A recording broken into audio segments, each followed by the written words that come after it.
na mag-report muli, planado ang pagdukot ni Ricky, pagmamanman sa anak ni Mr. Tan mula sa Tagaytay.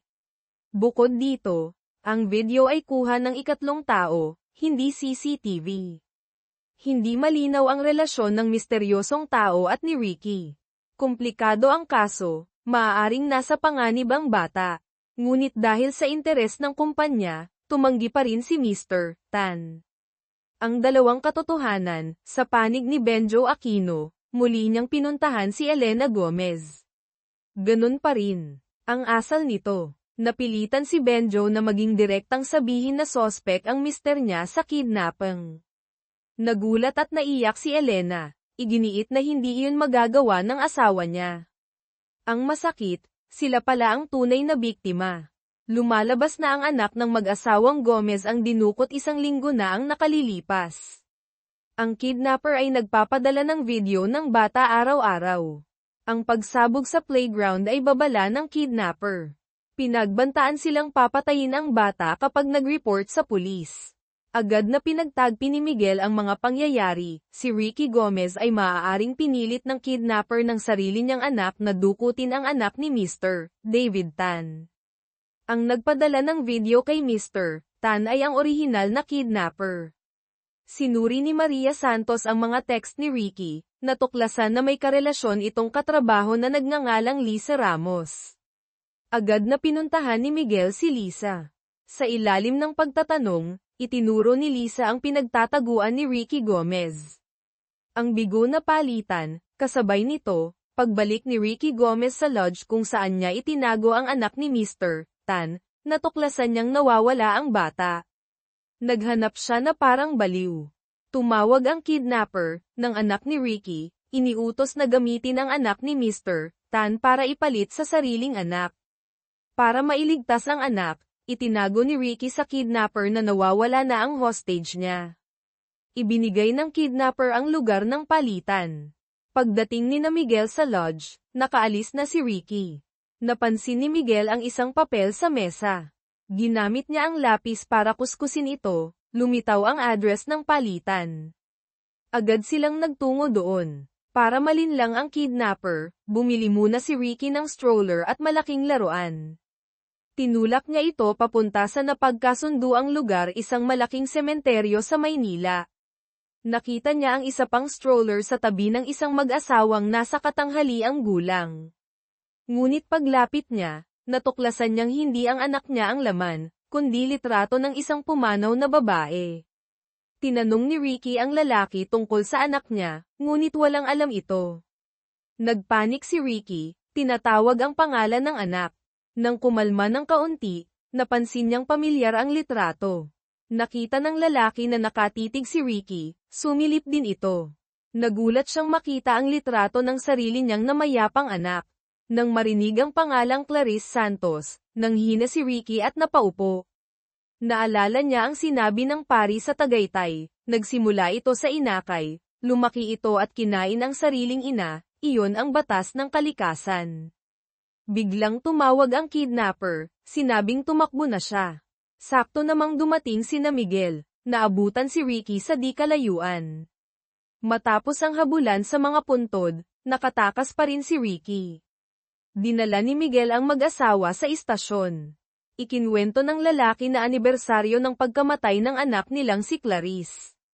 Pumunta sila sa sementeryo. Bago umalis, isang lalaki ang nakiusap na bantayan sandali ang bata sa stroller. Maya-maya, isa pang lalaki, si Ricky, ang dumating. Tapos natuklasan nilang litrato pala ng anak nila ang nasa stroller. Sakto namang dumating ang mga pulis. Tinanong ni Miguel kung kilala nila si Ricky Gomez. Pamilyar daw ang pangalan. Ipinaliwanag ni Miguel na si Ricky ay mataas na opisyal ng Apex Pharma.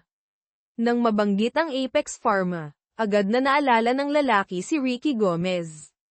Lumalabas na ang anak nilang si Clarice ay dating researcher sa Apex Pharma. 8 taon na ang nakalilipas, sa araw na iyon mismo, nagpakamatay daw si Clarice sa kumpanya. At si Ricky Gomez ang nobyo ni Clarice noon. Punong-puno ng galit ang mga mata ng lalaki, dahil hindi siya naniniwalang nagpakamatay ang anak. Clue mula sa nakaraan, lumipat ang eksena kay Benjo Aquino. Nagbigay ng mahalagang clue ang may-ari ng lodge, bago umalis si Ricky sa huling pagkakataon, parang baliw itong naghahanap ng isang 3 taong gulang na batang lalaki. Nalaman ni Benjo na bago pumunta sa sementeryo, nawala na ni Ricky ang anak ni Mr. David Tan. Hinala ni Miguel, ang kidnapper ang kumuha sa bata, dahil siya lang ang nakakaalam ng kilos ni Ricky. Naniniwala si Miguel na wala talagang intensyong makipagpalitan ang kidnapper, gusto lang nitong dalhin si Ricky sa sementeryo sa araw ng kamatayan ni Clarice. Ngayon, ang kidnapper ay konektado kay Clarice Santos. Naniniwala sina Miguel at Benjo na ang pagkamatay ni Clarice 8 taon na ang nakalilipas ay may kinalaman kay Ricky Gomez. Naghiwalay sila, si Miguel ang mag-iimbestiga sa pagkamatay ni Clarice, si Benjo ang magpapatuloy sa paghahanap kay Ricky Gomez. Tumawag ang kidnapper kay Ricky Gomez, tinanong kung nag-report ba ito sa pulis. Itinanggi ito ni Ricky. Para pigilan si Ricky na sumuko, nagpadala ang kidnapper ng isang hibla ng buhok ng anak ni Ricky sa asawa nitong si Elena. Sakto namang binabantayan ni Benjo Aquino si Elena Gomez. Ang multo ng nakaraan at ang kasalukuyang pagtutuos, 10 taon na ang nakalilipas, nilitis ng Manila Regional Trial Court, RTC, ang isang malagim na kaso ng pagpatay. Ang akusado, si Carlos Santos, ay pinaghihinalaang pumatay sa kanyang 22 anyos na kasintahan, si Cristina de la Cruz.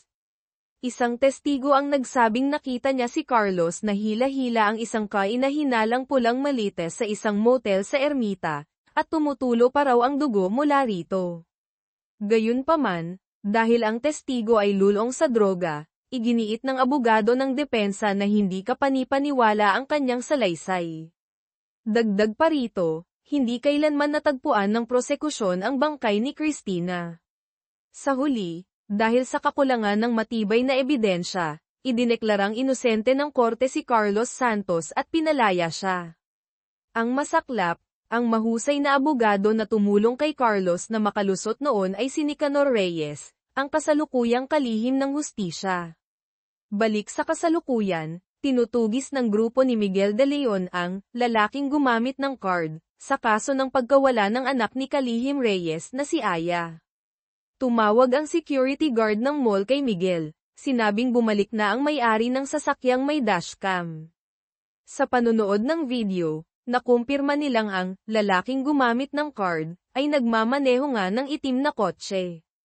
Napansin ni Miguel ang logo ng Star Rent a Car sa salamin ng kotse. Gamit ang impormasyon sa pag-upa, mabilis na natukoy ni Miguel ang pagkakakilanlan ng lalaki, si Antonio de la Cruz.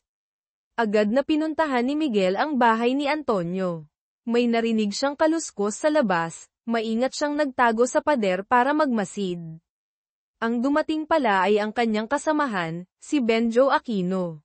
Lumalabas na si Cristina de la Cruz, ang dalagang nawala 10 taon na ang nakalilipas, ay kapatid pala ni Antonio. Kaya naman, sinusundan din ni Benjo ang mga lead at napunta rin doon. Ikinwento ni Benjo kay Miguel ang misteryosong pagkawala ni Cristina. Habang nag-uusap, biglang dumating si Antonio. Nagkatinginan silang tatlo. Isang segundo lang, tumalikod si Antonio at tumakbo. Sa huli, nahuli pa rin siya ni Miguel. Mariing itinanggi ni Antonio na may kinalaman siya sa pagkawala ni Aya Reyes. Tumakbo lang daw siya dahil akala niya ay mga naniningil ng utang sina Miguel at Benjo. Dahil ayaw umamin ni Antonio, napilitan si Benjo na ungkatin ang kaso ng nawawalang kapatid nito 10 taon na ang nakalipas at inilahad ang teorya na dinukot ni Antonio si Aya Reyes para gantihan si kalihim ni Nicanor Reyes. Nang marinig ito, hindi na nagpanggap si Antonio. Hinamon niya si Benjo na maglabas ng ebidensya o testigo na magpapatunay na sangkot siya sa pagkawala ni Aya. Siyempre, wala pang direktang ebidensya si Benjo. Samantala, kinausap ni Police Major General de la Cruz si Benjo, inutusan siyang maging maingat sa paghawak ng kaso, at huwag hayaang madungisan ang pangalan ni Kalihim Reyes. Pagbalik sa headquarters ng MPD, biglang nagbago ng salaysay si Antonio de la Cruz, sinabing kusang loob siyang aamin. Natuwa si Benjo, kinuha agad ang recorder. Ngunit sinabi ni Antonio na magsasalita lamang siya sa kanyang abogado, at ang abogadong iyon ay dapat si Nicanor Reyes. Pinuntahan ni Miguel si Kalihim Reyes, direktang tinanong kung bakit niya ipinagtanggol si Carlos Santos noon. Iginiit ni Kalihim Reyes na ang kanyang pagtatanggol ay naaayon sa batas. Pagkatapos, pumunta siya sa detention cell para kausapin si Antonio de la Cruz. "Nasaan ang anak ko?" tanong ni Kalihim Reyes. Ngumisi ng malamig si Antonio, "Mula nang mawala si Aya, kahit paghinga lang, nahihirapan na ako. 2 linggo pa lang naman, hindi 2 buwan, hindi 2 taon, 2 linggo lang. Mararanasan niyo rin yan ng 5 taon, 10 taon pa. Maghanda na kayo." Ipinatawag ni Antonio si Kalihim Reyes para lamang pahirapan ito, para maranasan mismo nito ang sakit ng pagkawala ng mahal sa buhay. Bago siya dalhin palayo, sadyang iniwan ni Antonio ang isang numero ng telepono kay Kalihim Reyes. Narecover ni Benjo ang papel, natuklasan na hindi ito numero kundi isang mensahe: "Kung gusto mong mahanap ang anak mo, pumunta ka sa locker #8, LRT Santa Cruz Station." Agad na inutusan ni Kalihim Reyes ang kanyang sekretarya na pumunta roon. Ngunit pagbukas ng locker, wala itong laman. Lumalabas na naunahan na sila ni Miguel de Leon, inutusan niya si Maria Santos na kunin ang laman ng locker. Sa loob ay isang USB drive. Nang buksan ito, may mahigit 10 maiikling video. Sa isa rito, makikita ang pulang malita sa gitna ng isang abandonadong bahay, tila may buhay na tao sa loob na mahinang gumagalaw. Dito na nagsimulang maniwala si Benjo na buhay pa si Aya Reyes. Pinag-aralan niyang mabuti ang paligid sa video, umaasang matutukoy ang lokasyon. Nais gamitin ni Antonio ang mga video para pahirapan si Kalihim Reyes, hindi niya inaasahang mahaharang ito ng mga investigador. Nang malaman ni Kalihim Reyes na walang laman ang locker, inakala niyang pinaglalaroan siya ni Antonio. Sa galit, tinawagan niya si Carlos Santos para makipagkita. Si Miguel, na parang nahulaan ito, ay naghihintay na sa ibaba ng tinitirhan ni Carlos Santos. Aktibong inabutan ni Miguel si Carlos ng isang kaha ng sigarilyo, na may listening device. Si Carlos, na halos walang pera, ay agad itong tinanggap. Sa kanilang pag-uusap, tinanong ni Kalihim Reyes si Carlos Santos, saan ba talaga nakalibing ang bangkay ni Cristina de la Cruz. Lumalabas na kahit si Carlos ay hindi alam, dahil ang kanyang ina ang nagtago ng bangkay. Kinabukasan, aktibong pinuntahan ni Miguel si Carlos Santos, nagpanggap na tauhan ni Kalihim Reyes, sa pamamagitan ng maingat na pakikipag-usap. Nalaman ni Miguel ang dating tirahan ng ina ni Carlos. Ang ina ni Carlos ay nakatira noon sa isang lumang mansyon sa San Miguel, Maynila. Dahil sa clearing operations, lumipat na ito ilang buwan na ang nakalilipas. Natunto ni Miguel ang lumang mansyon sa tulong ng barangay. Sa ikalawang palapag, napansin niya ang isang pader na may kaina-hinalang bakas ng pagkukumpuni. Pagkatapos gibay ng pader, natagpuan sa loob ang isang malaking pulang malita. Tama nga, ang bangkay sa loob ay si Cristina de la Cruz. Ayon sa autopsiya, ang katawan ni Cristina ay tinurukan ng maraming pampreserba. Ang ina ni Carlos Santos, na isang nurse noon, ang nagnakaw ng mga pampreserba mula sa ospital. Ibinalita ni Miguel kay Antonio de la Cruz na natagpuan na ang bangkay ng kanyang kapatid. Natigilan si Antonio, hindi makapaniwala na ang katotohanang hinintay niya ng 10 taon ay isang masamang balita pala. Dinala ni Miguel si Antonio sa morgue para makita ang kapatid sa huling pagkakataon, para na rin mapanatag ang kanyang kalooban. Sa tulong ng direksyon mula kay Antonio, matapos malaman ang tungkol sa kapatid, natagpuan ni Benjo si Aya Reyes na buhay at maayos sa abandonadong bahay. Ang lahat ng ginawa ni Antonio ay para lamang pahirapan sa isip si Kalihim Reyes, hindi niya talaga sinaktan si Aya. Gayunpaman, walang balak si Kalihim Reyes na palampasin si Antonio. Nais niyang kasuhan ito ng kidnapping. Ngunit sinabi ni Miguel kay Kalihim Reyes na natagpuan na nila ang bangkay ni Cristina de la Cruz. Nang marinig ito, naunawaan ni Kalihim Reyes na kapag nabuksan muli ang kaso 10 taon na ang nakalipas, masisira ang kanyang reputasyon. Napilitan siyang huwag nang ituloy ang pagsampa ng kaso kay Antonio. Bago palayain si Antonio, pinayuhan siya ni Miguel na kalimutan na ang nakaraan at magsimulang muli.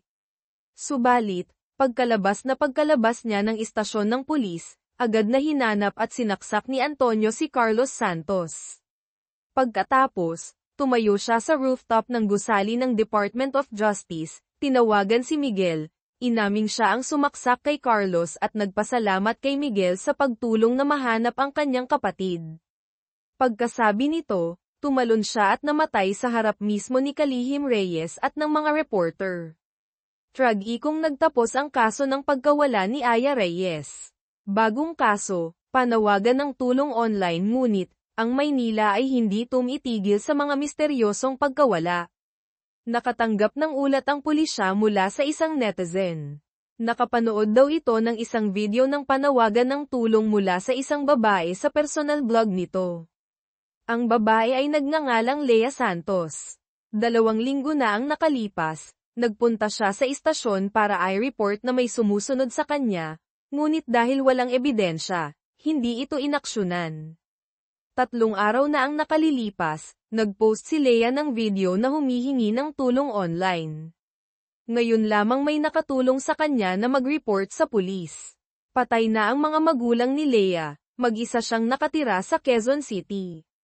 Nitong Pebrero, nagtapos siya sa University of the Philippines, UP, Diliman, plano sanang pumunta sa Germany pagkatapos ng 1 linggo para mag-aral.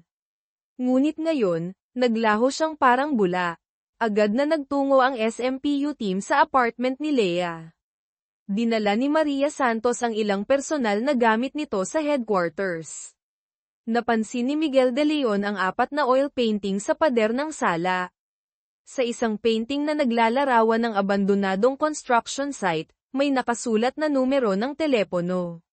Sinubukang tawagan ito ni Miguel. Nagulat siyang may sumagot isang pulis mula sa ibang presinto. Sa tulong ng pulis, nakarating si Miguel sa isang abandonadong construction site sa Payatas. May isang luma at kinakalawang na container van doon. Ang ayos sa loob ay halos kapareho ng nasa painting. Ayon sa pulis, 6 na buwan na ang nakalilipas. Isang lalaki na nagngangalang Rico Fernandez ang nagpakamatay sa loob ng container na ito, hindi malinaw ang dahilan. Ang numero sa painting ay kay Rico Fernandez. Nang mamatay siya, walang umangkin sa bangkay kaya naiwan ang cellphone sa istasyon. Ipinakita ni Miguel ang litrato ni Lea Santos, sinabi ng pulis na hindi niya pa nakikita ang babae. Kinuha ni Benjo Aquino ang mga CCTV footage sa paligid ng bahay ni Lea Santos, na kumpirma ngang may kaina-hinalang lalaki na sumusunod sa kanya. Laging nakasombrero ang lalaki at nakatakip ang mukha, hindi makilala. Pagbalik sa headquarters, naniniwala sina Miguel at Benjo na ang 3 pang painting ay maaaring naglalaman din ng mga eksena ng pagkamatay ng ibang tao.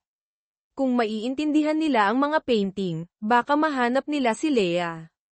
Napansin ni Benjo Aquino na ang pulang gusali sa 3 painting ay kamukha ng isang elementary school malapit sa bahay ni Lea. Ang perspektibo sa painting ay mula sa pasilyo ng isang apartment building sa tabi ng paaralan. Agad na pinuntahan ni Benjo ang apartment building, inakyat ang bawat palapag para ikumpara ang anggulo. Sa wakas, natukoy niya ang Unit 1003 sa 10 palapag. Kumatok si Benjo ng ilang beses ngunit walang nagbukas. Sinabi ng building admin na matagal nang walang nakatira sa Unit 1003, dahil ang may-ari, si Renato Gomez, ay tumalon mula sa gusali at nagpakamatay 1 taon na ang nakalilipas. Sinabi rin nila na si Benjo ang ikalawang naghanap sa may-ari, may isang dalaga na nauna nang nagtanong. Ipinakita ni Benjo ang litrato ni Lea Santos, agad na nakilala ng admin, iyon nga ang dalagang nagtanong. Masusing pinag-aralan ni Miguel de Leon ang ikalawang painting. Gamit ang magnifying glass, napansin niya ang isang lumang dyaryo sa ibabaw ng kotseng natatakpan ng mga tuyong dahon. Ang dyaryo ay Manila Bulletin, na may petsang ika-27 ng Nobyembre taong 2014, isang dyaryo mula 4 na buwan na ang nakalipas, kumpara sa orihinal na timeline. Sa paghahanap ng balita sa petsang iyon, lumabas na isang lalaki na nagngangalang Mario David ang nagpakamatay sa loob ng kotse gamit ang uling. 3 araw matapos matagpuan, natatakpan na ng mga dahon ang kotse. Pumunta si Miguel sa lokal na istasyon ng pulis para alamin ang detalye ng kaso ni Mario David. Mga huling piraso at ang tabing ng katotohanan, sa pagsusuri sa pinangyarihan ng pagkamatay ni Marco Garcia, natagpuan ng mga pulis ang isang set ng mga gamit sa pagpipinta sa loob ng kotseng puno ng tuyong dahon. Nakapagtataka ito dahil iginigiit ng kanyang pamilya na hindi marunong magpinta si Marco. Ang mga gamit sa pagpipinta ay naging isang misteryosong detalye na walang paliwanag. Pagbalik sa headquarters, pinagkumpara ni na Miguel de Leon at Benjo Aquino ang impormasyon at nagulat sa nakakakilabot na pagkakatugma, ang 3 lalaking nagpakamatay, sina Marco Garcia, Rico Fernandez, at Renato Gomez 5 taon na ang nakalilipas ay magkakasama at matatalik na katrabaho sa iisang pabrika sa labas ng Maynila. Si Maria Santos, ang computer expert ng team, ay natagpuan ang diary ni Lea Santos. Biglang tumigil ang huling entry 6 na buwan na ang nakalilipas, walang kasunod na isinulat. Matapos ang masusing pagsusuri, natuklasan nilang ang petsa ng huling entry ay tugma sa araw ng pagkamatay ng kanyang ama, si Leo Santos. Si Leo Santos at ang 3 niyang kaibigan ay dating magkakapatid sa turingan, magkakasama sa pabrika. Ang opisyal na resulta ng autopsiya ay nagsabing namatay si Leo dahil sa sobrang pagtatrabaho. Pinuntahan ni Benjo ang asawa ni Marco Garcia. Iginiit nito na hanggang ngayon ay hindi niya maintindihan kung bakit nagpakamatay ang kanyang asawa, ngunit naniniwala siyang may kinalaman ito sa pagkamatay ni Leo Santos. Ikinwento niya na ilang buwan bago matagpuan ang bangkay ni Marco, mahigpit nitong hawak ang isang litrato kasama ang mga dating kaibigan. Ngunit kalahating taon bago noon, tuluyan ng pinutol ng kanyang asawa at ng 2 pang kaibigan ang ugnayan kay Leo Santos, dahil naniniwala silang trinidor sila ni Leo sa isang insidente sa pabrika. Iyon ang dahilan kung bakit wala ni isa sa 3 ang dumalo sa libing ni Leo. Nang marinig ito, agad na nagtungo si Miguel sa pabrika para mag-imbestiga.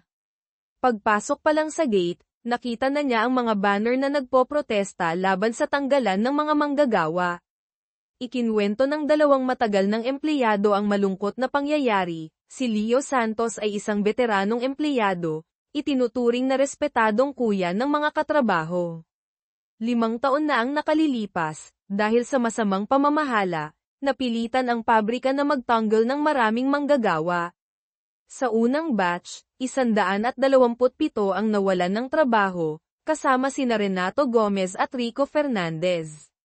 Nagdulot ito ng malaking kaguluhan dahil karamihan sa mga natanggal ay breadwinner ng pamilya, halos dito lamang umaasa para mabuhay. Kahit hindi kasama si Leo Santos sa listahan, siya ang nanguna sa welga para ipaglaban ang mga kasamahang natanggal. Nagtagal ang welga, ngunit 1 buwan lamang ang lumipas, nasuhulan ng management si Rico Fernandez, sinimulan nitong hikayatin ang iba na tumigil na. Sa galit, binugbog ni Renato Gomez si Rico. Napilitang isauli ni Rico ang suhol at bumalik sa welga. Gayunpaman, kahit 180 araw silang nagwelga, hindi natinag ang management. Isang araw, biglang umatras si Leo Santos sa welga. Agad na sumunod ang marami pang manggagawa. Sa huli, sina Marco Garcia, Renato Gomez, at isa pa nilang kasama ang iilang manggagawa na lamang ang nagpatuloy. Naniniwala ang 3 kaibigan ni Leo na nasuhulan ng kanilang kuya, na trinidor nito ang kanilang pinagkasunduan. Hindi nagtagal, umupa ang pabrika ng mga siga para buwagin ang natitirang weldista. Tuluyan pa ring natanggal ang mga manggagawa. Nakulong pa si Renato Gomez dahil sa pananakit at pagsira ng ari-arian. Habang nasa kulungan, nagpatiwakal ang kanyang asawa at anak gamit ang lason. 5 taon makalipas, nakalaya si Renato Gomez, ngunit hindi nagtagal ay tumalon din mula sa gusali. Siya ang una sa magkakaibigan na nagpakamatay.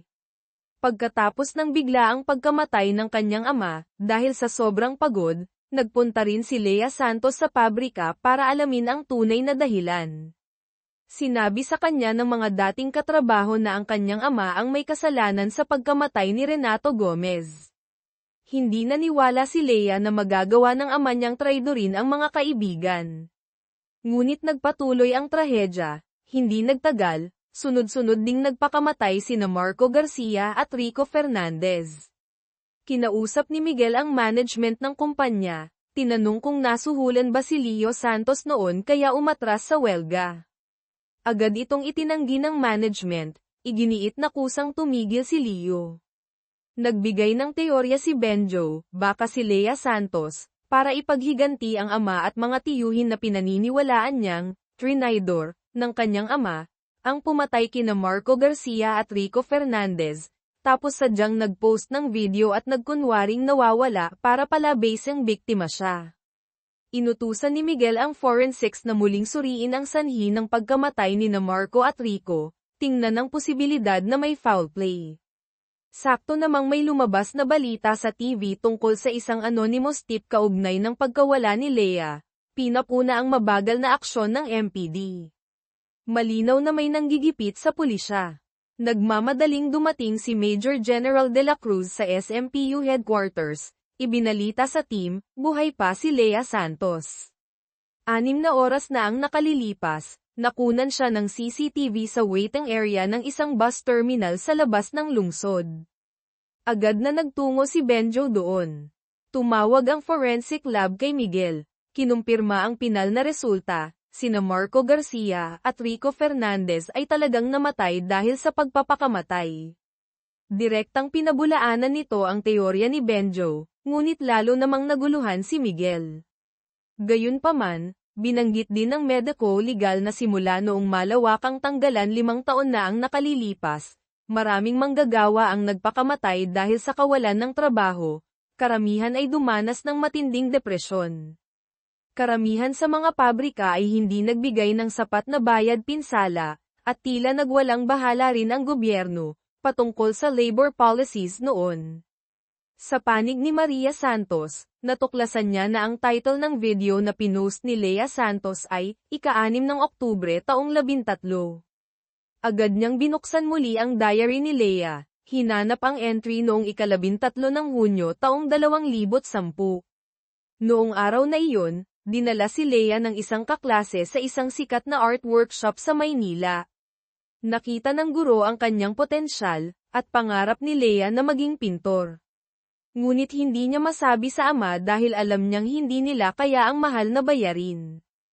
Gayunpaman, noong araw na iyon, naglakas loob si Lea na sabihin sa ama ang balak niyang sumali. Nasa gitna noon ng welga si Leo Santos. Ang tanging nasabi niya ay, pag-iisipan ni tatay. Naalala ni Miguel ang ika-4 na painting na hindi pa nalulutas ang larawan ng umaalong tubig sa lawa, na parang may nahulog. Tila nagpapahiwatig ito ng isa pang biktima. Hinanap ni Maria sa mga record ang iba pang malapit na katrabaho ni Leo Santos 5 taon na ang nakalilipas. Tama nga, may isa pang lalaki, si Mang Ben, na may napaka-espesyal na ugnayan kay Leo.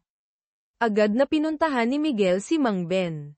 Ikinwento niya ang masakit na katotohanan, noon, nang malaman niyang gustong mag-aral ng pagpipinta ni Lea, siya ang nagpayo kay Leo Santos na tumigil na sa welga, bumalik sa trabaho para mapag-aral ang anak. Matagal na nag-isip si Leo Santos, nahati sa pagitan ng mga kaibigan at sa kinabukasan ng anak. Sa huli, pinili niya ang kanyang anak, na nauwi sa pagtingin ng mga kaibigan bilang pagtatraidor. Pagkamatay ni Leo Santos, sinabi ni Mang Ben ang katotohanan ito kina Marco Garcia at Rico Fernandez.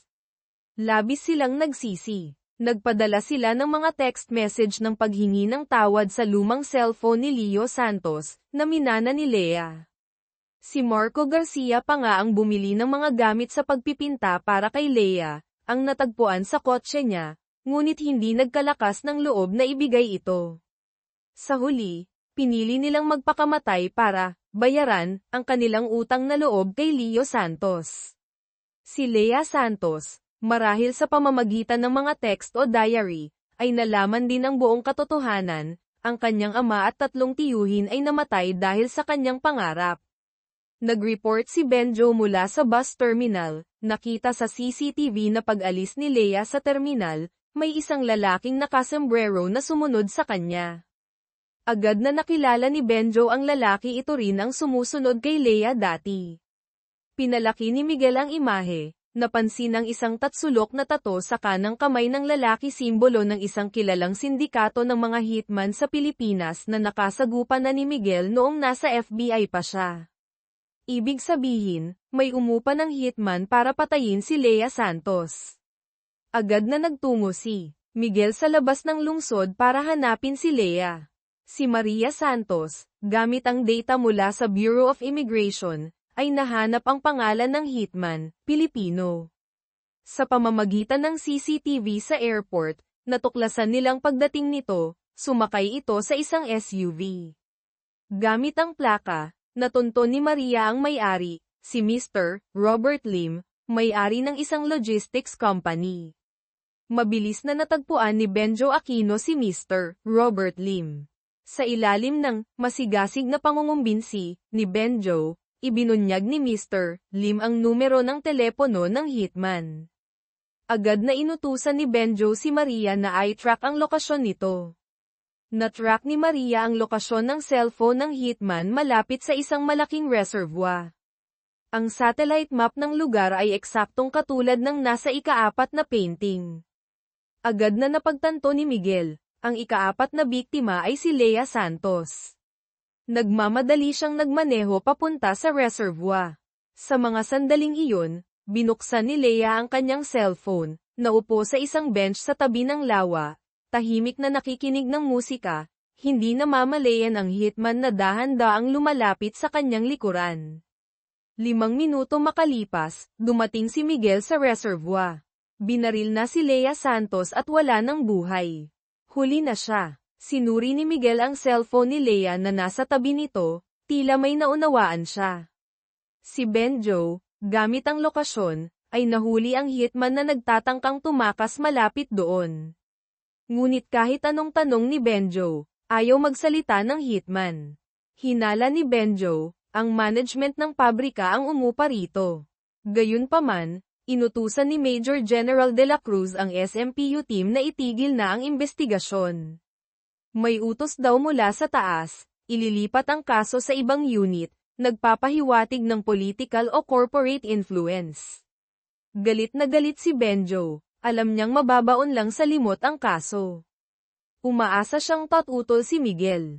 Ngunit kalmadong sinabi ni Miguel na kailangang sundin ang utos mula sa taas. Kaya iyon nasabi ni Miguel dahil alam na niya kung sino ang umupa sa hitman. Noong nakaraang araw, o sa naunang investigasyon, natagpuan niya ang isang anonymous email sa cellphone ni Lea. Ang laman ng email ay isang tatsulok na simbolo lamang ang paraan ng sindikato para ipaalam sa umupa na tapos na ang misyon. Ibig sabihin, si Lea Santos mismo ang umupa sa hitman para patayin ang sarili. Hindi maintindihan ni Miguel kung bakit ginawa iyon ni Lea. Hanggang kagabi, nang mapanood niya ang balita, ang kaso ng kompensasyon para sa mga manggagawang natanggal 5 taon na ang nakalilipas ay formal nang isinara, pumanig pa rin ang korte sa pabrika, walang natanggap na kompensasyon ang mga manggagawa. Umaasa si Lea na gamitin ang kanyang kamatayan para palakihin ang isyu, gipitin ang gobyerno sa pamamagitan ng opinyon ng publiko, para matulungan ang mga manggagawa na makakuha ng nararapat na bayad, at para magkaroon ng halaga ang pagkamatay ng kanyang ama at 3 tiyuhin. Nang maunawaan ang intensyon ni Lea, nagpasya si Miguel na tulungan siyang makamit ang huling layunin. Muli siyang bumalik sa tabi ng reservoir, tahimik na inihagis ang cellphone ni Lea sa tubig. Ang mga alon na kumalat sa ibabaw ng lawa ang nagsilbing katuparan ng Propacia sa ika-4 na painting. Nang gabing iyon, pag-uwi mula sa trabaho, biglang tinanong ni Maria si Miguel tungkol sa cellphone ni Lea. Naka-off pa rin ang phone ni Lea, pero bago siya mamatay, naka-on ito sa area ng reservoir. Sa crime scene, ikaw ang unang dumating, hindi mo ba nakita? Kalmadong sumagot si Miguel, mukhang hindi ko nakita. Nagtapos ang kaso ng pagkawala ni Lea Santos, ngunit hindi ito tunay na magtatapos sa isipan ng mga nakakaalam ng katotohanan. Ikatlong kaso, ang pagbabalik ng nakaraan 1 linggo makalipas, muling nakatanggap ng bagong kaso ang SMPU team. Ang nagre-report ay isang ginang na nasa katanghaliang gulang, si Mrs. Santos. Ang kanyang anak na si Shami, ay muling nawawala simula kahapon. Ang unang pagkawala ni Sammy ay 30 taon na ang nakalipas. 6 na taong gulang pa lamang siya noon, suot ang isang puting vestida na may disenyo, at asul na sapatos na may ribbon. Matapos ang 30 taong paghahanap, natagpuan ni Mrs. Santos ang anak sa pamamagitan ng isang TV show para sa mga nawawalang kamag-anak 1 buwan na ang nakalipas. Binuksan ng host ang resulta ng DNA test sa mismong show, nagpapatunay na 99.9% silang mag-ina. Gayunpaman, hindi pa man lubos na natatamasa ni Mrs. Santos ang kaligayahan, si Sammy, 1 linggo pa lamang silang magkasama, ay muling nawala. Kahapon ng hapon, nakatanggap si Mrs. Santos ng isang kakaibang tawag mula sa isang hindi kilalang numero, nagmula sa isang templo, monasteryo sa bundok. Nagsimulang mag-isip si Miguel de Leon, tila mas komplikado ang kasong ito kaysa sa inaakala. Ang nakatagong katotohanan at ang mga manloloko, ang kakaibang tawag mula sa templo sa bundok ay galing pala sa isang bastos na lalaki na walang tigil sa pagmumura. Agad na nagtungo si Miguel de Leon sa templo. Kinumpirma ng punong monghe na kahapon nga ay may isang lalaking humiram ng landline ng templo para tumawag palabas dahil walang signal sa bundok. Ang mga unang tawag ay laging walang sumasagot, nang sa wakas ay may sumagot, nagmura ang lalaki. Naiguhit pa ng monghe ang itsura ng lalaking iyon. Ipinadala ni Miguel ang mga numerong hindi matawagan kay Maria Santos. Natuklasan ni Maria na ang mga numero ay mga unregistered SIM at kasalukuyang naka-off. Dinala ni Miguel ang sketch kay Mrs. Santos, ngunit sinabi niyang hindi niya pa nakikita ang lalaking iyon. Ikinwento niya na buwan-buwan, sa mga takdang araw, pumupunta siya sa templo.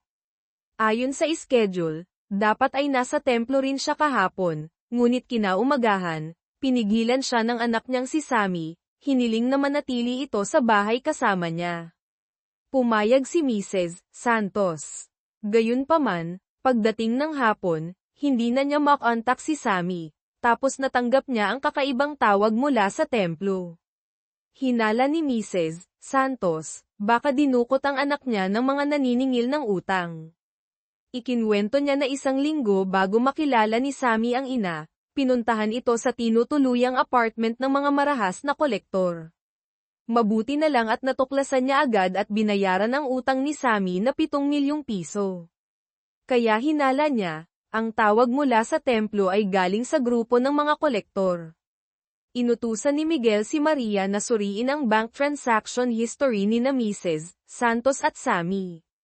Natuklasan ni Maria na sarado na ang mga account na nakapangalan kay Sammy, ngunit nagulat siya nang makitang ang account ni Mrs. Santos ay may lamang 10 bilyong piso.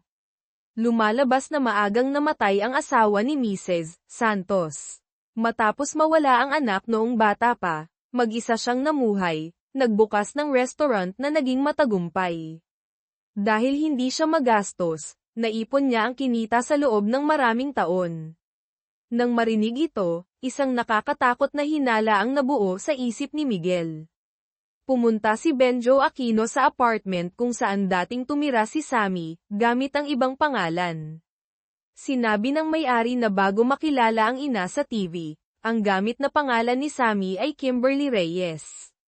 Habang nangungupahan, madalas siyang puntahan at saktan ng mga nagpapautang ng 5 hanggang 6. Muling pinuntahan ni Miguel si Mrs. Santos, tinanong kung paano niya natukoy na si Kimberly Reyes nga ang anak niyang si Sammy. Sinabi ni Mrs. Santos na nang lumapit si Kimberly para magpakilalang anak, dala nito ang ilang damit at sapatos mula sa pagkabata.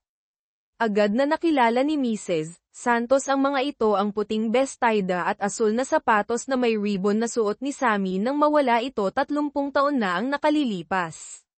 Napansin ni Miguel ang brand ng bestida.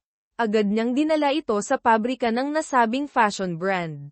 Kinumpirma ng manager na sila nga ang gumawa ng bestida, ngunit ito ay isang espesyal na order, pinasadya ng isang kliyente nitong Enero lamang. Tinawagan ni Miguel ang numerong iniwan ng kliyente, ngunit ito ay isang non-existent number.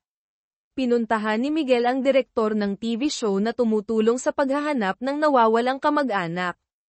Inamin ng direktor na habang kinukunan ang storya ni Mrs. Santos, nawalan sila ng isang lumang videotape. Ang laman ng tape ay mga detalye at larawan ng sitwasyon nang mawala si Sammy noong bata pa. Tiningnan ni Miguel ang CCTV ng archive room ng show, natuklasan na isang binatilyo ang kumuha ng tape. Ang binatilyong ito ay isang pansamantalang extra lamang sa show, at kinabukasan, bigla na lang itong nawala. Agad na napagtanto ni Miguel na ito ay isang organisadong sindikato ng panloloko. Ang target nila ay ang malaking ipon ni Mrs. Santos. Ang ekstrang aktor ang kumuha ng tape para malaman ang eksaktong suot ni Sammy noon. Pagkatapos, nagpagawa sila ng kapareho sa pabrika. Sa huli, si Kimberly Reyes, ang impostor, ang nagdala ng mga ito sa show para magpakilalang anak. Ngunit, ang palaisipan kay Miguel ay, kung malapit nang magtagumpay ang plano, bakit biglang nawala si Kimberly Reyes, impostor na Sammy? At sino ang lalaking tumawag mula sa templo? Ang kaso ng putol na kamay, kasabay nito, nakatanggap ng ibang ulat ang MPD, may natagpo ang putol na kamay ng tao sa Luneta Park. Si Benjo Aquino ay pinabalik sa main headquarters para asikasuhin ang karumal-dumal na kasong ito. Sa pamamagitan ng fingerprint comparison, natukoy na ang biktima ay si Mang Jose, 60 anyos, isang kilalang manloloko na maraming beses nang nakulong. Sa apartment ni Mang Jose, nakakita ang mga pulis ng mga bakas ng dugo na pinunasan sa banyo. Nakakolekta rin sila ng 3 hibla ng buhok na magkakaiba ang haba. Mag-isang nakatira si Mang Jose, ngunit may 2 unan sa kanyang kama. Nakahanap si Benjo ng isang kakaibang lighter sa sulok ng kwarto at isang expired na passport sa ibabaw ng aparador. Ang may-ari ng passport ay isang babaeng North Korean, o ibang nasyonalidad na angkop sa Pilipinas, halimbawa Chinese o Vietnamese, para mapanatili ang elemento ng dayuhan. Nalaman ni Benjo mula sa mga kapitbahay. Sinabi ng isang may-ari ng tindahan na, ang babae ay nagngangalang Myling, kalaguyo ni Mang Jose. Ipinakilala ni Mang Jose si Myling bilang anak niya, ngunit alam ng mga kapitbahay ang tunay nilang relasyon. Sinabi ng isang may-ari ng Batika na madalas saktan ni Mang Jose si Myling. Madalas bumili si Myling sa kanya ng gamot para sa mga pasa, ngunit matagal na niya itong hindi nakikita kamakailan. Agad na inutusan ni Benjo ang kanyang tauhan, si Lieutenant Reyes, na imbestigahan ang tunay na pagkatao ni Myling. Isinagawa ng forensic team ang pagsusuri sa putol na kamay. Natuklasan nilang ito ay na-frozen, ang pagputol ay ginawa hindi bababa sa 3 buwan na ang nakalilipas, ngunit ang pagtapon sa parke ay wala pang 24 na oras. Base sa hiwa, ang ginamit na kasangkapan ay isang uri ng lag-ari, so bumili ang mga pulis ng iba't ibang uri ng lag-ari mula sa mga hardware store para subukan. Matapos ang mahigit 10 oras na pagsubok, natukoy nila ang eksaktong modelo ng electric saw na ginamit. Inutusan ni Benjo si Lieutenant Reyes na hanapin ang listahan ng mga bumili ng ganoong klase ng electric saw sa lugar. Kasabay nito, nalinaw na rin ang pagkatao ni Myling. Siya ay isang profesional na love scammer. Ang target ay mga lalaking single na nasa edad 60 pataas. Pagkatapos makakuha ng pera, maglalaho si Myling. Marami ng matatandang lalaki ang nag-report sa pulisya tungkol sa kanya noon. Pinuntahan ni Benjo ang mga dating biktima ni Myling. Ngunit lahat sila ay nagsabing si Myling ay mabait at magandang babae. Ang kaso lang ay pipiraw ito mula pagkabata at mahirap ang pamilya, may malubhang sakit pa ang ina. Buong pusong ibinigay ng mga matatanda ang kanilang mga ipon kay Myling para ipagamot ang ina nito. Gayunpaman, sa tuwing makakatanggap ng pera, umaalis si Myling nang walang palem. Iniisip ng mga matatanda na nagkaproblema siya at tahimik na umalis para hindi na sila maabala. Naramdaman ni Benjo na lubos na nabighani ang mga matatandang ito kay Myling. Mula kay Lieutenant Reyes, may mahalagang balita ulit, sa listahan ng mga bumili ng electric saw, kasama nga si Myling. Dahil, hindi siya makapagsalita, gumagamit ng sign language o sulat, natatandaan siyang mabuti ng may-ari ng tindahan. Naisip ni Lieutenant Reyes na si Myling ang pumatay at nagputol-putol kay Mang Jose, at hiniling kay Benjo na ipa-issue agad ang nationwide warrant of arrest. Ngunit naniniwala si Benjo na hindi ganoon kasimple ang kaso. Na-freeze ang kamay 3 buwan bago itinapon. Kung si Myling ang nagputol, tiyak na iba ang nagtapon. Pero bakit hindi nag-report sa pulis ang nagtapon? Dahil sa tanong na ito, nagpasya si Benjo na ipagpatuloy ang investigasyon hanggang mahanap ang lahat ng bahagi ng katawan ni Mang Jose. Ibinigay niya ang numero ni Myling kay Lieutenant Reyes. Pinapa-check ang call history. Lumabas na ang resulta ng pagsusuri sa 3 hibla ng buhok mula sa bahay ni Mang Jose, isa ay kay Mang Jose, isa ay kay Myling, at ang huli ay hindi matukoy dahil wala sa DNA database, ngunit natitiyak na ito ay mula sa isang lalaki na nasa edad 30 hanggang 40. Natuklasan ni Lieutenant Reyes sa mga kontak ni Myling, bukod sa mga matatandang naloko, ay kasama rin si Mang Jose. Nagte-text si Myling sa mga matatanda, ngunit nakikipag-usap siya sa telepono gamit ang boses kay Mang Jose.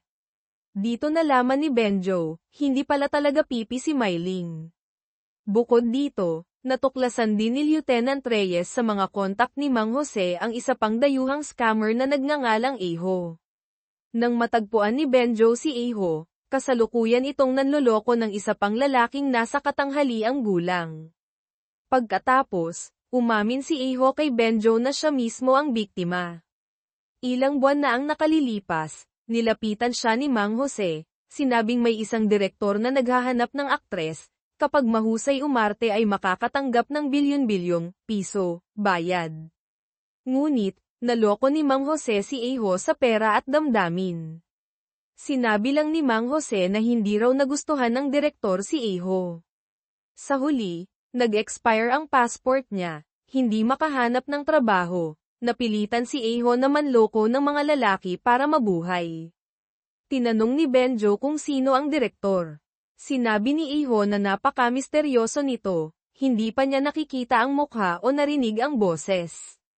2 beses siyang nag-audition, laging si Mang Jose ang tagapamagitan. Kutob ni Benjo, ang direktor, na ito ang mastermind sa likod ng lahat. Mula kay Lieutenant Reyes, may isa pang mahalagang clue. Ayon sa phone location ni Mang Jose bago mamatay, nagpunta siya sa isang massage parlor at isang motel. Naalala ni Benjo ang lighter na may logo ng motel na nahanap niya sa bahay ni Mang Jose. Agad na pinuntahan ni Benjo ang motel na iyon. Pag-uugnay ng 2 kaso, sa panig ni Miguel de Leon, nalaman niya mula sa mga kapitbahay ni Mrs. Santos na matapos lumipat si Kimberly Reyes, ang pekeng Sammy, halos buong araw lang itong nasa bahay, ngunit tuwing 4:00 ng hapon, eksakto siyang lalabas para maglakad sa parke, at babalik ng 4:30 ng hapon. Sinuri ni Miguel ang mga CCTV ng subdivision, na kumpirmang eksakto nga sa oras si Kimberly tulad ng sinabi ng kapitbahay. Pagkatapos, pumunta siya sa parke, natuklasan ang isang pampublikong telepono, payphone, na nasa blind spot ng CCTV. Agad na hiniling ni Miguel sa crime lab na kunan ng fingerprints ang payphone. Pagkatapos, bumalik siya sa apartment, pumasok sa kwarto ni Kimberly para kumuha ng karagdagang fingerprint samples para sa paghahambing. Muli, paumanhin sa paulit-ulit na pagkakamali sa pagputol ng teksto. Sana ay kumpleto na ito ngayon. Ang perpektong dula at ang di inaasahang wakas, matapos ikumpara ang mga fingerprint mula sa payphone at sa kwarto ni Kimberly Reyes, ang pekeng Sammy, nakumpirma ni Miguel De Leon na bago ito mawala, araw-araw itong nakikipag-ugnayan sa isang misteryosong lalaki gamit ang pampublikong teleponong iyon. Mabilis na na-trace ni Maria Santos ang misteryosong lalaki, araw-araw, eksaktong alas 4:15 ng hapon, pumupunta ito sa isang kalapit na coffee shop para sagutin ang telepono. Pinuntahan ni Miguel ang coffee shop, sinabi ng isang waiter na laging naka-sunglasses ang lalaki, pagkasagot ng telepono ay agad umaalis, hindi nagtatagal. Hinala ni Miguel, malapit lang doon nakatira ang lalaki. Sinimulan niyang hanapin ang mga popahan at motel sa loob ng 1 kilometro radius mula sa coffee shop. Nagkataon naman, si Benjo Aquino, na nag-iimbestiga sa kaso ni Mang Jose, ay napadpad din sa parehong motel na tinutunton ni Miguel. Matapos magpalitan ng impormasyon, napagtanto nilang ang taong hinahanap nila ay maaaring iisa lamang. Pagpasok sa motel, ipinakita ni Miguel ang sketch ng lalaking tumawag sa templo. Sinabi ng may-ari na kamukha ito ng bisita sa room 304. Nagbayad daw ito ng 3 buwang upa pero 3 araw nang hindi umuuwi. Pinuntahan ni na Miguel at Benjo ang room 304 ngunit walang nakitang kakaiba. Paalis na sana sila nang mapansin ni Miguel ang isang kurtina sa pader na walang bintana. Hinayla niya ito at natuklasan ang isang nakakagimbal na lihim, ito pala ang pansamantalang taguan ng sindikato. Nakadikit sa pader ang mga detalyadong plano sa panloloko kay Mrs. Santos. Kinuha ng forensic team ang mga hibla ng buhok sa room 304 at ikinumpara sa ikatlong sample, hindi pa nakikilala, mula sa banyo ni Mang Jose. Eksaktong tugma, ang lalaki ay si Pedro Alvarez, isang kilalang wanted na manloloko. Ngunit, ang mas ikinagulat ng forensics ay ang sample ng buhok ni Myling na nakuha sa bahay ni Mang Jose ay eksaktong tumugma sa DNA ni Kimberly Reyes, ang pekeng Sammy. Ibig sabihin, si Myling at Kimberly Reyes ay iisang tao lamang. Ngunit magkaibang-magkaiba ang kanilang itsura, dahil sa plastic surgery. Dito na nabuo sa isip ni Miguel De Leon ang buong modus operandi ng sindikato. Napanood ni Pedro Alvarez ang TV show, nalaman ang yaman ni Mrs. Santos at ang paghahanap nito sa nawawalang anak. Naisip niyang manloko. Kinuha niya si Mang Jose para humanap ng aktres na magpapanggap na Sammy. Nahanap ni Mang Jose si Ejo, ngunit tinanggihan ni Pedro. Nagkataong nakita ni Pedro si Myling, na nanloloko kay Mang Jose, at nakita ang potensyal nito. Nalaman niyang scammer din ito kaya inalok ng kooperasyon para lokohin si Mrs. Santos, nangakong hahatian ng 40%. Pumayag si Myling ngunit natakot sa posibleng paghihiganti ni Mang Jose. Si Pedro Alvarez mismo ang pumatay kay Mang Jose para kay Myling. Umupa sila ng extra para kunin ang lumang videotape sa TV station para malaman ang suot ni Sammy noon. Nagpagawa sila ng eksaktong kopya ng damit at sapatos, pinagmukhang luma. Ngunit nakalimutang tanggalin ang bagong tatak. Para mas maging kamukha ni Sammy, pinag-plastic surgery ni Pedro si Myling. Nagpalit ito ng pangalan na Kimberly Reyes. Gumawa si Pedro ng bagong imahe para kay Kimberly, isang kaawa-awang dalaga na baon sa utang. Pinik nila ang resulta ng DNA test, lihim na pinalitan ang sample. Madaling, nakilala, ni Kimberly si Mrs. Santos at nakuha ang loob nito. Ang susunod na plano ay patayin si Mrs. Santos at kunin ang 10 bilyong piso. Ngunit bakit biglang nawala si Kimberly Reyes, Myling? Bakit itinapon ang kamay ni Mang Jose sa parke?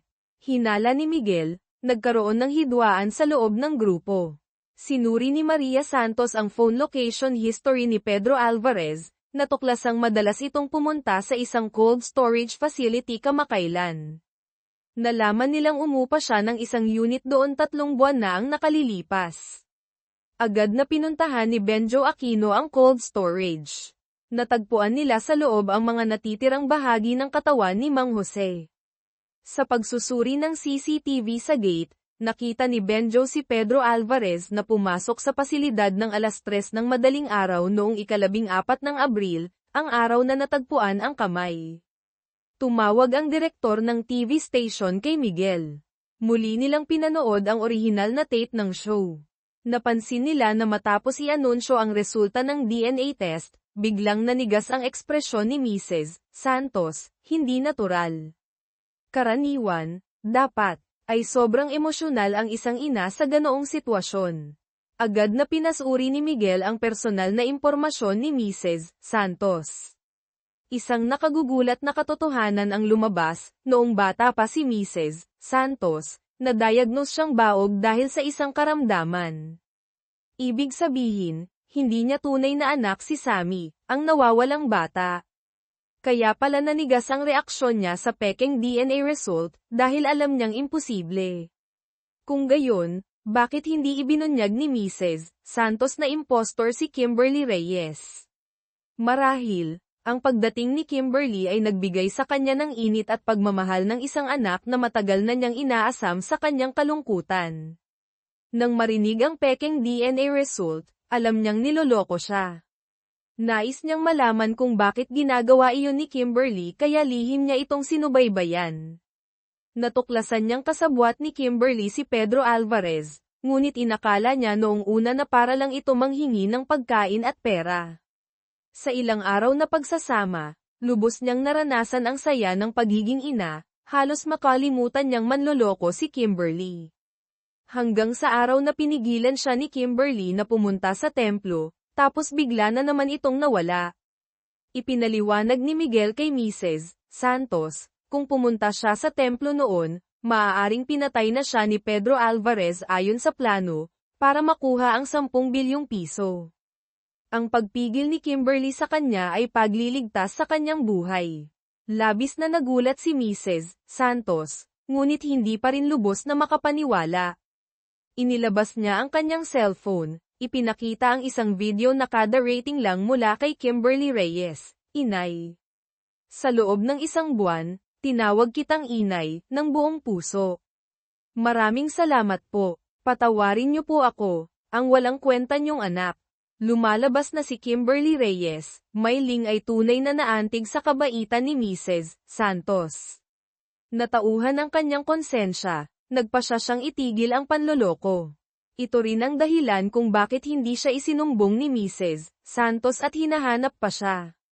Masasabing iniligtas ni Kimberly ang buhay ni Mrs. Santos. Bilang ganti, nakiusap si Mrs. Santos kay Miguel na mahanap agad si Kimberly.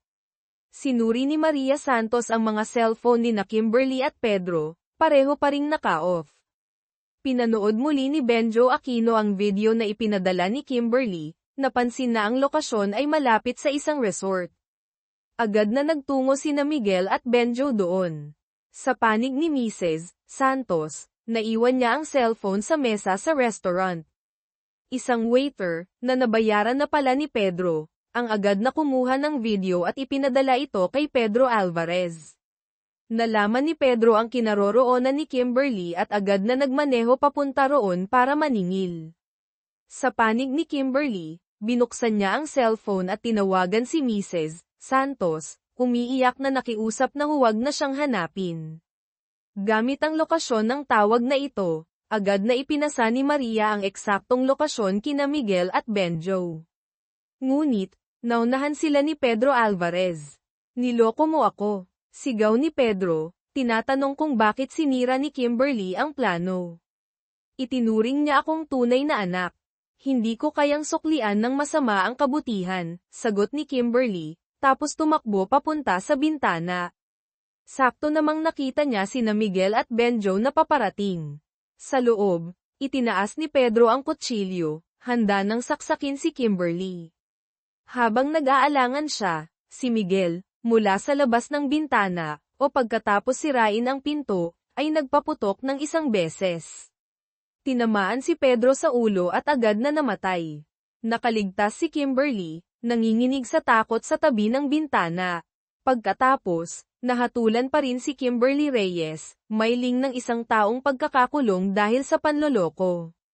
Habang nakakulong, sumulat si Mrs. Santos kay Kimberly, umaasang magbabago ito at hihintayin niya ang paglaya nito para magpatuloy bilang kanyang anak. Ipinasaayos pa ni Mrs. Santos ang mga papeles para legal na ampunin si Kimberly. Umiyak si Kimberly sa tuwa pagkabasa ng sulat. Sa panig ni Miguel, hindi pa rin niya maintindihan kung sino ang nagtapon ng kamay ni Mang Jose sa parke. Matapos pag-ugnay-ugnayin ang lahat, natuklasan niya ang huling nakakagimbal na lihim. Nagdala siya ng ice cream sa kulungan para bisitahin si Kimberly Reyes, mailing. Iginiit pa rin ni Kimberly na konsensya lang ang nagtulak sa kanya na sirain ang plano ni Pedro. Agad na ibinunyag ni Miguel ang malaking kasinungalingan nito. Lumalabas na noong araw na pumunta si Pedro Alvarez sa cold storage, nakatanggap siya ng tawag mula mismo kay Kimberly Reyes, mailing. Nilinlang niya si Pedro na pupunta si Mrs. Santos sa templo kinabukasan, para bigyan ito ng pagkakataon. Pagkaalis ni Pedro sa cold storage, si Kimberly ang pumuslit doon, kinuha ang kamay ni Mang Jose, at siya mismo ang nagtapon nito sa Luneta Park. Ang layunin niya ay para maimbestigahan at mahuli ng pulis si Pedro Alvarez. Sa gayon, masusolo niya ang 10 bilyong piso ni Mrs. Santos kapag nawala na si Pedro. Bukod dito, natuklasan din ni Miguel sa call log ni Pedro ang maraming tawag sa waiter ng restaurant. Hinala ni Miguel, ang waiter na iyon ang nagpadala ng video ni Kimberly kay Pedro. Alam din ni Kimberly na nabayaran ni Pedro ang waiter, kaya ginamit niya ito para, aksidenteng, maipasa ang lokasyon niya kay Pedro, sa pamamagitan ng pagtawag kay Mrs. Santos. Nang dumating si Pedro, tumawag siya kay Mrs. Santos hindi lang para malocate sila ng pulis, kundi para marinig ni Mrs. Santos ang kanyang tunay na pagsisisi, na magiging pundasyon para siya ay patawarin at tulungan sa huli. At nang makita niyang dumarating sina Miguel at Benjo, sinadya niyang gumapang papunta sa bintana at hinamon pa si Pedro, maaaring kasinungalingan, anak natin. Sino nagsabing anak mo yang dinadala ko? Nagalit si Pedro, itinaas ang kutsilyo, na nagbigay ng dahilan kay Miguel para barilin siya. Ngunit, habang sinasabi ito, kalmadong-kalmado pa rin si Kimberly Reyes, mailing. Inamin ni Miguel na lahat ay teorya lamang niya, at patay na ang makakapagkumpirma nito. Hindi napigilan ni Kimberly na magpakita ng mapanuyang ngiti. Sa galit, napahampas si Miguel sa mesa. Ngunit bago umalis, may iniwan siyang huling pasabog. Inabutan ni Miguel si Kimberly ng pinakabagong dyaryo. Pagkabasa nito, nagalit ng husto si Kimberly Reyes, mailing, nangisay ang buong katawan, at tuluyang nasiraan ng bait. Ang balita sa dyaryo, si Mrs. Santos, bilang paggunita sa pagkakatagpo sa anak, ay nagpasya na i-donate ang buong 10 bilyong piso sa mga charity, at planong mamuhay ng simple kasama ang kanyang anak, pagkatapos nitong makalaya. Dito na tuluyang nagwakas ang kaso ng pekeng, pagkawala ni Sammy at ang mga madidilim na lihim sa likod nito.